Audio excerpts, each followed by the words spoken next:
ಗೀತಾ ಮಹಾತ್ಮೆ. ಭಗವದ್ಗೀತೆಯ ಒಂದೊಂದು ಶ್ಲೋಕಗಳು ಸಹ ಒಂದೊಂದು ಮುತ್ತಿನ ಮಣಿಯ ಹಾಗೆ. ನಾವು ಬಳಸುವ ಸಾಬೂನು ನಮ್ಮ ದೇಹದ ಕೊಳೆಯನ್ನು ತೆಗೆಯಲು ಒಂದೊಮ್ಮೆ ವಿಫಲವಾಗಬಹುದು, ಆದರೆ ಭಗವದ್ಗೀತೆಯ ಶ್ಲೋಕಗಳು ನಮ್ಮ ಮನಸ್ಸನ್ನು ಶುದ್ಧಗೊಳಿಸುವಲ್ಲಿ ಸಫಲವಾಗುತ್ತವೆ. ಕ್ರೋಧಾತ್ ಭವತಿ ಸಮ್ಮೋಹಃ, ಸಮ್ಮೋಹಾತ್ ಸ್ಮೃತಿ ವಿಭ್ರಮಃ, ಸ್ಮೃತಿಭ್ರಂಶಾತ್ ಬುದ್ಧಿನಾಶಃ, ಬುದ್ಧಿನಾಶಾತ್ ಪ್ರಣಶ್ಯತಿ.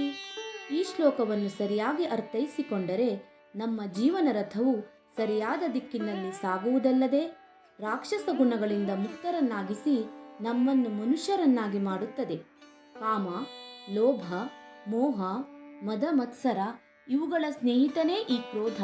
ಇವುಗಳು ಇರುವಲ್ಲಿ ಈ ಕ್ರೋಧ ಅವಶ್ಯವಾಗಿ ಇರುತ್ತದೆ.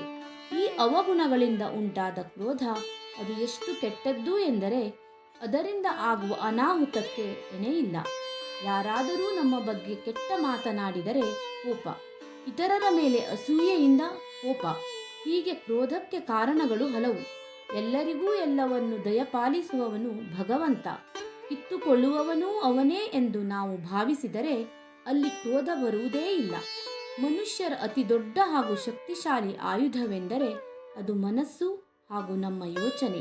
ಈ ಅಸ್ತ್ರದಿಂದಲೇ ಬೇರೆಲ್ಲ ಅಸ್ತ್ರಗಳು ಕಾರ್ಯನಿರ್ವಹಿಸುವವು.